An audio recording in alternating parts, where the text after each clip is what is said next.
Okay, 10th class का एक topic है अर्थमेटिक प्रोग्रेशन। उसको आज हम लेने वाले हैं। आज के वीडियो में लेंगे 10th क्लास का एक टॉपिक अर्थमेटिक प्रोग्रेशन। ठीक है, अर्थमेटिक प्रोग्रेशन। तो टॉपिक को शुरू करते हैं। एपी, शॉर्ट में इसे हम बोलेंगे एपी, और इसका फुल फॉर्म होता है अरिथमेटिक प्रोग्रेशन।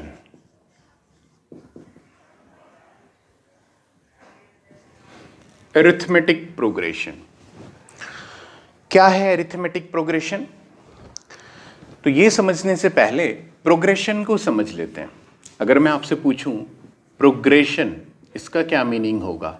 देखिए, सबसे पहले सब्जेक्ट की मीनिंग आपको क्लियर होनी चाहिए, तभी आप आगे बढ़ सकते हैं कॉन्सेप्ट्स के साथ।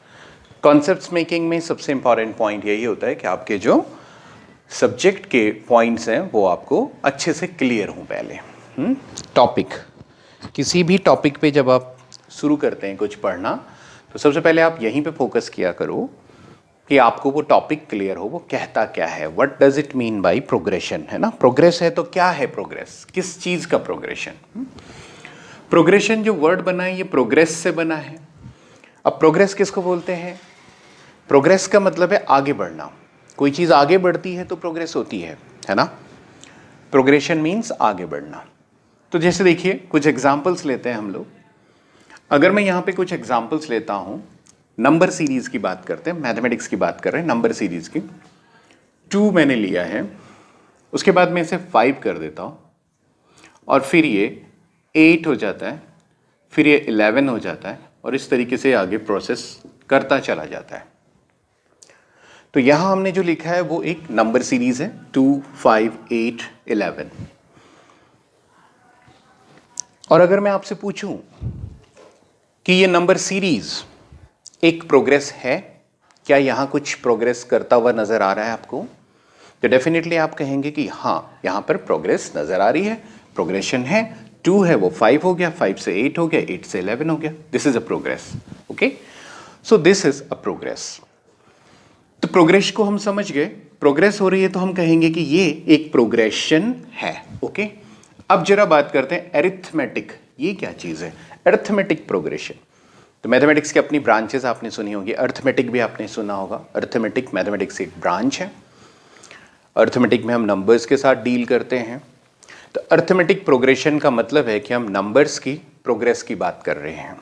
नंबर्स प्रोग्रेस कर रहे होंगे यहाँ पे। बट क्या प्रोग्रेस हर बार अरिथमेटिक होती है, या अरिथमेटिक का अपने आप में कुछ मायने हैं? वो हमें समझना है, अरिथमेटिक के क्या मायने हैं। तो सबसे पहले हम इस अरिथमेटिक टर्म को ही समझ लेते हैं। अरिथमेटिक प्रोग्रेशन, प्रोग्रेस तो है, बट वो अरिथमेटिक प्रोग्रेस है। इसकी क्या कंडीशन है?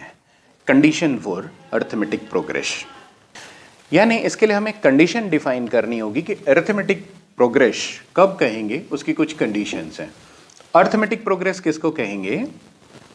कंडीशन ये है, when the members of series, when the members of number series, जब हम अपने नंबर सीरीज के मेंबर्स को देखेंगे, when the member of number series have a common difference, जब नंबर सीरीज के मेंबर्स में एक कॉमन डिफरेंस होता है। कॉमन डिफरेंस मीन सब में डिफरेंस सेम होना चाहिए। 2, 5 डिफरेंस पता करो। डिफरेंस कैसे पता होगा? 5 से 2 को सब्ट्रैक्ट करते हैं, 5 से 2 सब्ट्रैक्ट होगा तो 3 आता है। 8 से 5 को सब्ट्रैक्ट करो, इन दोनों में डिफरेंस देखो, 3 आता है। इन दोनों में डिफरेंस देखो, फिर से 3 आता है। तो जब इन सीरीज के मेंबर्स में एक ही डिफरेंस है, एक ही डिफरेंस मीन्स कॉमन डिफरेंस है, तब हम कहेंगे कि ये सीरीज एपी है। चेक कैसे करें कॉमन डिफरेंस डी? तो how to find common difference d? बहुत ही सिंपल है, फिर भी लिख लेते हैं। How to find common difference, how to check common difference, है ना। चेक भी लिख सकते हैं, फाइंड भी लिख सकते हैं। कैसे पता करें कॉमन डिफरेंस? तो कॉमन डिफरेंस डी का सिंपल सा फॉर्मूला है A2, यानी जो सेकंड टर्म है, देखो इसको मैं कह सकता हूँ ये फर्स्ट टर्म A या फिर A1 है, A2 है, A3 है, A4 है एंड सो ऑन। तो अगर मुझे कॉमन डिफरेंस D पता करना है, मुझे कॉमन डिफरेंस D पता करना है, तो मैं सेकंड टर्म में से फर्स्ट टर्म को सब्ट्रैक्ट कर दूंगा, A2 माइनस A1। और एग्जैक्टली यही डिफरेंस मुझे मिलना चाहिए जब मैं A3 माइनस A2 करूँ, यानी जब मैं A3 माइनस A2 करूँ। तो ध्यान से समझना है, जो क्वेश्चंस आएंगे एक्सरसाइज में वो बहुत सिंपल, जो बिगिनिंग लेवल के क्वेश्चंस हैं वो इसी तरह के हैं कि आपको ये पता करना है कि कोई सीरीज AP फॉर्म कर रही है या नहीं, कोई सीरीज AP है भी या नहीं। बिगिनिंग लेवल के क्वेश्चंस यही हैं। तो कोई सीरीज AP है, ये पता करने के लिए आपको सबसे पहले पता करना है उसका कॉमन डिफरेंस। कॉमन डिफरेंस कैसे पता करें? A2 माइनस A1, यानी सेकंड से फर्स्ट को सब्ट्रैक्ट कर दो, कुछ डिफरेंस मिलेगा। एग्जैक्टली वही डिफरेंस A3 माइनस A2, यानी थर्ड से 2 को, थर्ड से सेकंड को सब्ट्रैक्ट करके भी मिलना चाहिए, यानी कि कॉमन डिफरेंस आपको सेम मिलने चाहिए। Okay, then you have find the common difference same. अब कॉमन डिफरेंस सेम हो गया तो ये प्रोग्रेशन आपका अरिथमेटिक हो गया। डेफिनेटली A2 माइनस A1, तो इस सीरीज को अगर आप चेक करना चाहते हैं इस पे, तो कॉमन डिफरेंस कैलकुलेट करेंगे A2 minus A1 and that should be equals to A3 minus A2।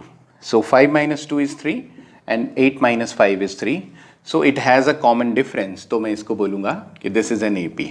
So 2, 5, 8, 11 and so on is an AP। ये एक AP है।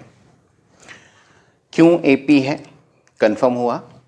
AP होने का मतलब है प्रोग्रेस हो रहा है। प्रोग्रेस, AP का मतलब है अरिथमेटिक प्रोग्रेस, प्रोग्रेस का मतलब है आगे बढ़ना, जो कि ये बढ़ रहे हैं। अरिथमेटिकली आगे बढ़ना यानी कि सेम डिफरेंस के साथ आगे बढ़ना। ये सेम डिफरेंस के साथ आगे बढ़ रहे हैं, इसलिए हम कहेंगे कि ये अरिथमेटिक प्रोग्रेशन है। ओके, कुछ रेलिवेंटली डिफरेंट एग्जाम्पल लेते हैं। चलिए यहां साइड में चलते हैं और एक और मैं आपको प्रोग्रेस का एग्जाम्पल देता हूं ताकि आपको क्लियरिटी आ सके कि अरिथमेटिक प्रोग्रेशन क्या होता है। For the sake of clarity एक और एग्जाम्पल यहां पे डिस्कस करते हैं। 2, then 4, then 8, then 16, 32 and so on. It is one more example, second example है।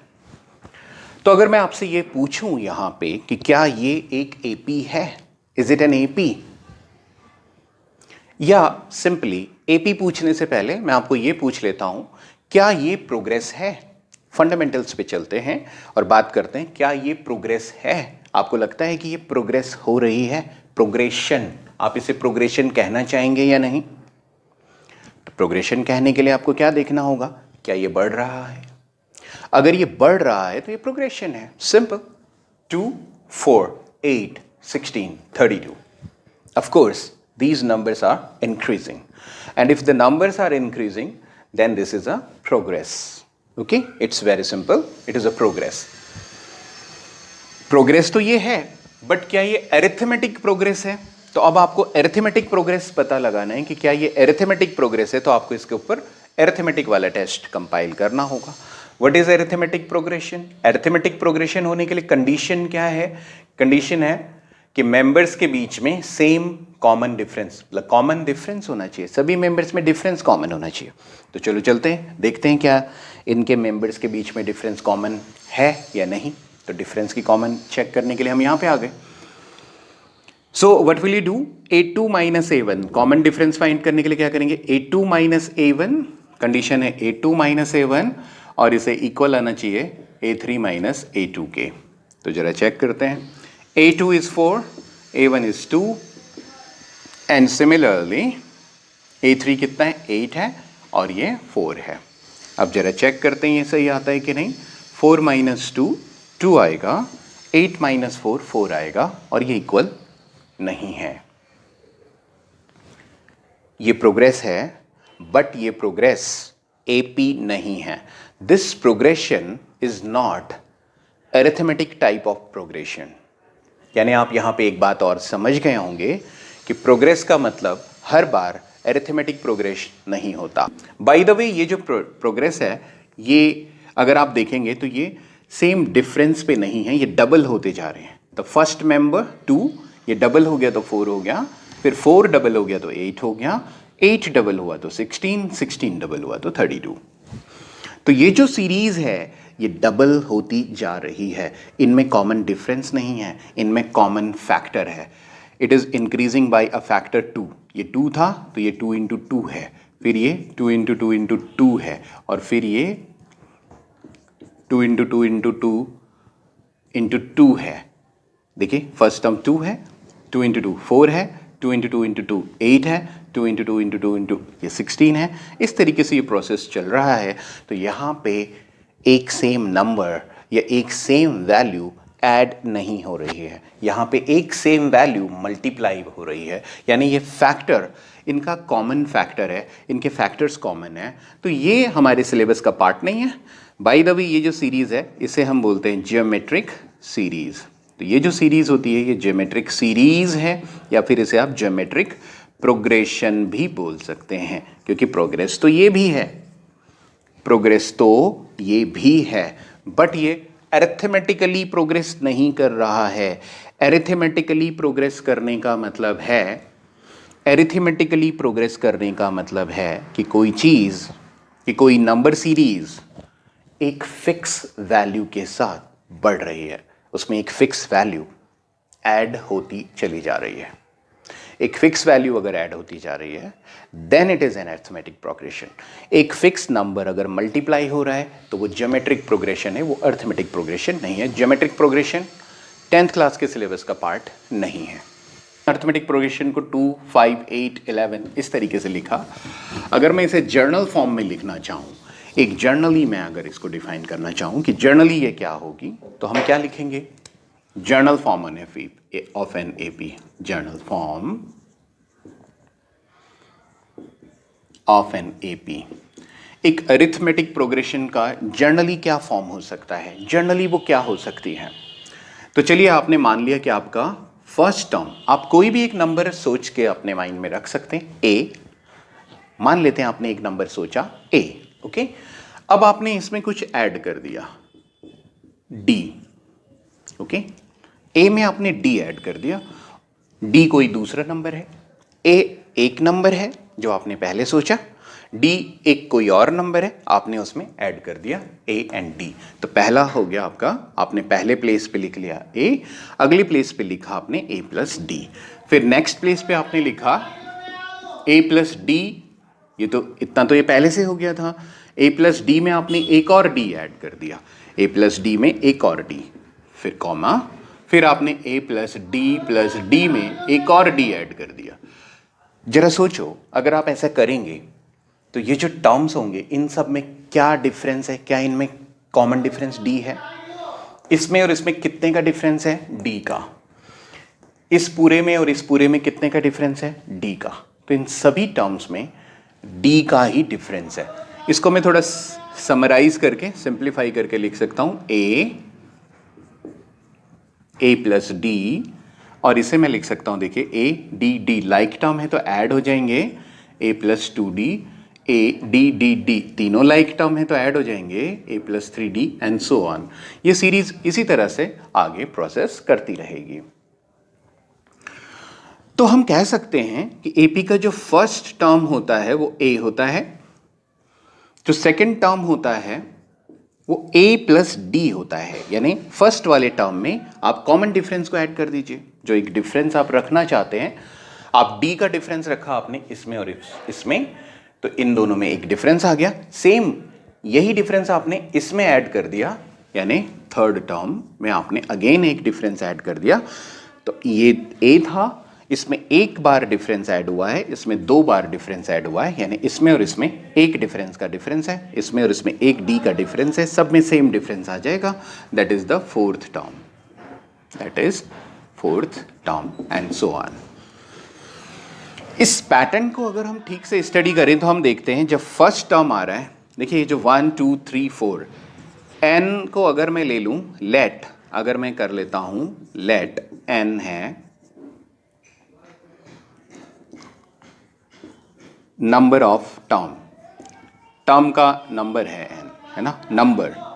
तो अगर मैं यहां पे कैलकुलेट करने की कोशिश करूं any journal term of an AP, any term या फिर जर्नल टर्म, एपी का कोई भी टर्म, एनी या फिर जर्नल टर्म की अगर मैं बात करूं ऑफ एन एपी, एपी का कोई सा भी टर्म, एनी टर्म क्या होना चाहिए, एपी का कोई से भी सीक्वेंस का एक टर्म मुझे चाहिए, मुझे 10वां चाहिए, मुझे 50वां टर्म चाहिए, मुझे कोई सा भी एक टर्म चाहिए, तो एक जर्नल फॉर्मूला यहां से सेटअप किया जा सकता है। देखिए जब पहला टर्म है, पहला टर्म क्या है, पहले टर्म के लिए n की वैल्यू क्या हो जाएगी, for first term, first term के लिए n की वैल्यू 1 है, फर्स्ट टर्म के लिए n की वैल्यू 1 है, ठीक है। तो हमने देखा कि फर्स्ट टर्म a होता है। अब देखिए सेकेंड टर्म की अगर मैं बात करता हूं, सेकेंड टर्म ये कितना होता है, सेकेंड टर्म के लिए n की वैल्यू 2 है। तो अब आप यहां पे देख रहे हैं कि second term a plus D है, a प्लस एक बार d। अच्छा अगर आप थर्ड टर्म की बात कर रहे हैं तो थर्ड टर्म यहां पे n is equals to 3, n की वैल्यू 3 हो जाएगी थर्ड के लिए। तो थर्ड में देखिए a प्लस 2d। इस पैटर्न को अगर आप ठीक से ऑब्जर्व करते हैं तो पहले टर्म में a आता है और 0d आता है, यानी मैं इसको लिख सकता हूं a प्लस 0d। इसको मैंने आगे लिख लिया, देखो a यानी कि a प्लस 0d। इसको मैं आगे जाके लिख सकता हूं a प्लस 1d, और इसको मैं आगे जाके लिख सकता हूं a प्लस ये 1d था, और इसे मैं लिख सकता हूं a प्लस 2d। ये लिखा हुआ है a प्लस 2d, ये ऑलरेडी लिखा हुआ है। क्या मैं a प्लस 2d को लिख सकता हूं कि a plus 2 minus 1 into D, यानी जो टर्म जितने नंबर पे आता है उस नंबर में से 1 माइनस करके d से मल्टीप्लाई करके ऐड कर दिया जाए अगर फर्स्ट टर्म में, तो आपको जर्नल टर्म मिल जाएगा। तो AP का nth टर्म अगर मैं बात करूं, nth term of an AP, तो वो कैसे मिलना चाहिए आपको, उसको हम बोलेंगे an। देखिए फर्स्ट टर्म को हम बोल रहे हैं a1, सेकेंड टर्म को हम बोल रहे हैं a2, थर्ड को बोल रहे हैं a3, फोर्थ को बोल रहे हैं a4। तो nth टर्म को क्या बोलेंगे, nth को बोलेंगे an। अब an आपको कैसे मिलेगा, फर्स्ट टर्म a में, a जो आपका फर्स्ट टर्म है उसमें आप ऐड कर देंगे n minus 1 into D, and that is your first formula of AP। तो एक्सरसाइज 1 जो है उसमें आपका इसी टाइप के क्वेश्चंस आएंगे। आपके जो बिगिनिंग लेवल के क्वेश्चंस हैं वो कुछ इस तरह से हैं कि पता लगाइए AP है या नहीं है। अगर AP है तो उसके आगे के टर्म्स पता लगाइए, या उसका इतने नंबर का टर्म्स पता लगाइए, 5वें नंबर, 10वां नंबर, 20वां नंबर, या इस तरीके के टर्म्स का पता लगाइए। इस टाइप के क्वेश्चंस आपके पास आएंगे AP में, बिगिनिंग लेवल क्वेश्चंस। बाद में आपके पास आएगा कि उसका 10वां टर्म पता लगाइए, तो आप n की वैल्यू 10 ले लेंगे, फर्स्ट टर्म में 10 माइनस 1 इंटू डी लगा लेंगे। ओके, तो सपोज हम एक प्रोग्रेशन यहाँ पे ले लेते हैं, और बिगिनिंग लेवल के क्वेश्चंस में थोड़ा सा एक्सप्लेन कर देता हूँ जिससे कि आप अपनी एक्सरसाइज को शुरू कर दें। अगर आपकी एक्सरसाइज शुरू हो जाती है तो उसके बाद आप आगे कर लेंगे उसके क्वेश्चंस, और अगर कोई डाउट होते हैं तो वो हम बाद में डिस्कस कर लेंगे। तो आप एक्सरसाइज को शुरू कर सकें इसके लिए कुछ टाइप ऑफ क्वेश्चन डिस्कस करते हैं, इसमें क्या क्या आ सकते हैं। तो कुछ एग्जांपल्स के थ्रू मैं ले लेता हूँ। चलिए एक AP ले लेते हैं, 2, 5, 8 एंड सो ऑन। ये एक प्रोग्रेस है और देखते हैं कि ये AP है कि नहीं। तो अब इस तरह से आपको एक सीरीज दे दिया जाएगा, that is an open ended series. Open ended यानी इसका लास्ट टर्म हमें मालूम नहीं है, ये चलती जा रही है, आगे कहाँ तक चलेगी हमें नहीं मालूम। तो ये ओपन एंडेड सीरीज है। अब आपको क्वेश्चन क्या आएगा, मैं पार्ट फर्स्ट में एक क्वेश्चन ले लेता हूं,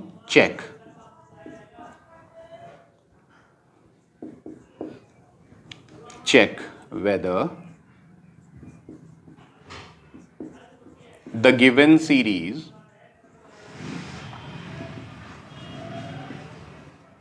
is an AP। पहला पार्ट ये।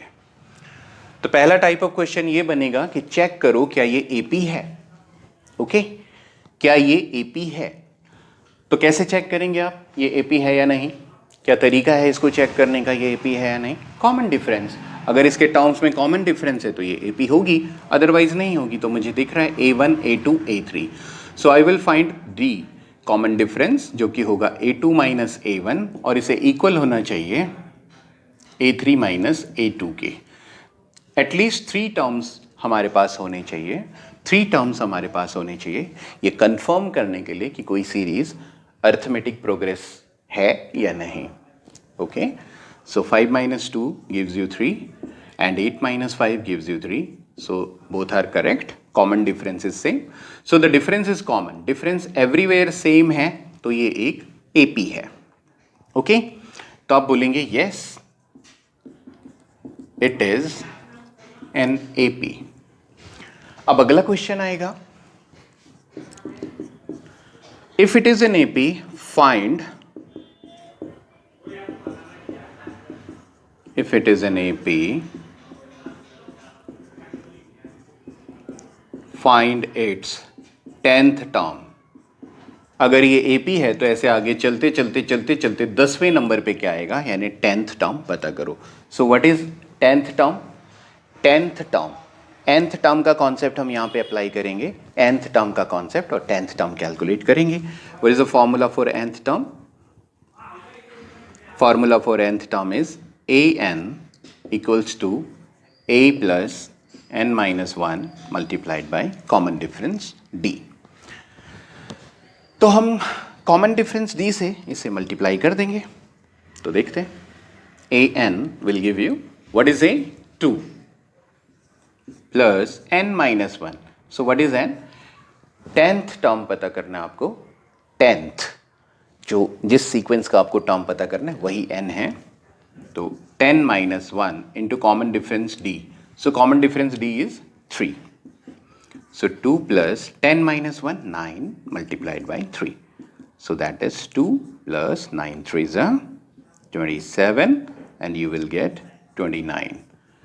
यानी अगर आप अभी देखिए इस प्रोग्रेस के कितने टर्म लिखे हमने, 1 2 3, इस प्रोग्रेस के ये जो प्रोग्रेस है अरिथमेटिक प्रोग्रेस AP, इस AP के 3 ही टर्म हमारे पास हैं। लेकिन अगर मैं लिखता चला जाऊं, देखिए 8 के बाद क्या आएगा कॉमन डिफरेंस के अकॉर्डिंग, 11 आएगा, फिर इसी तरीके से आपका 14 एंड सो ऑन। अगर मैं लिखता जाऊं तो 10वें नंबर पे क्या आने वाला है, 29 आने वाला है।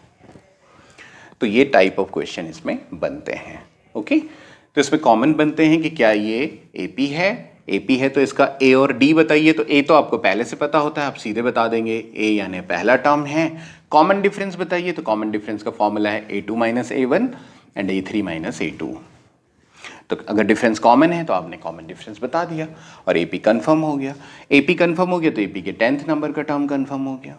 कभी कभी ये पूछा जाता है कि if it is an AP, check करो कि AP है या नहीं। कभी कभी पूछा जाता है चेक करो AP है या नहीं, और अगर AP है तो उसके आगे के 4 टर्म लिखो, आगे के 5 टर्म लिखो। वेरी सिंपल, अगर कंफर्म हो गया कि AP है, हम कंफर्म कर चुके हैं कि AP है, तो आगे के 4 टर्म कैसे लिखेंगे, 2 5 8 11 सपोज ऐसा है, या 2 5 8 थी हमारी सीरीज, आगे के 4 टर्म और लिखिए। अगर ये AP है तो सिंपली इसके आगे के टर्म लिखने के लिए मुझे कॉमन डिफरेंस की ज़रूरत होगी, तो पहले मैं डिफरेंस कंफर्म कर लूँगा। 3 का डिफरेंस है तो इसके आगे के टर्म, इसमें 3 ऐड करके आप आगे के 4 5 या कितने भी टर्म्स लिख सकते हैं। तो आपकी एक्सरसाइज 1 इसी पे डिपेंड है।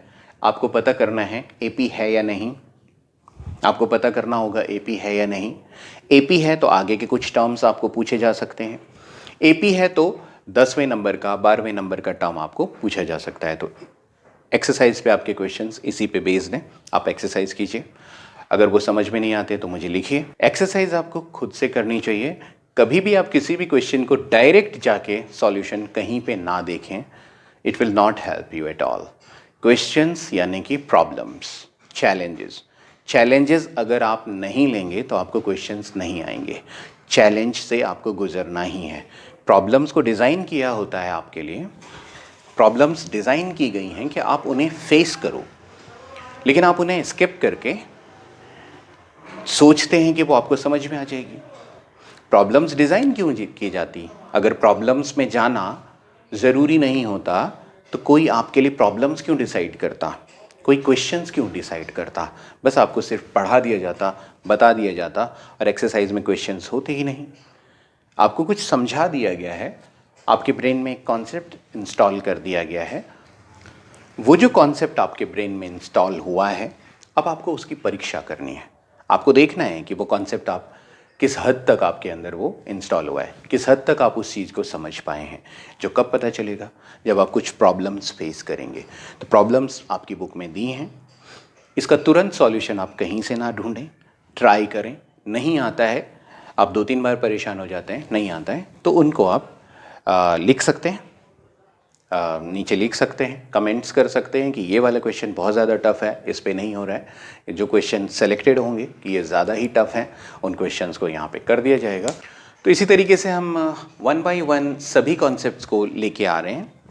सभी कॉन्सेप्ट्स को एक बार, पूरी बुक को हम एक बार समराइज़ करेंगे और फिर कुछ टेस्ट प्रोसीजर्स आपके लिए बनाएंगे और उससे कंफर्म करेंगे कि आप कितना परफॉर्म कर पा रहे हैं या नहीं। कुछ भी मिस ना हो जाए, इसलिए लाइक, सब्सक्राइब और नोटिफिकेशन को ऑन ज़रूर कर लेना। चैनल को लाइक करें, सब्सक्राइब भी करना और बेल आइकन से नोटिफिकेशन ऑन भी कर दें।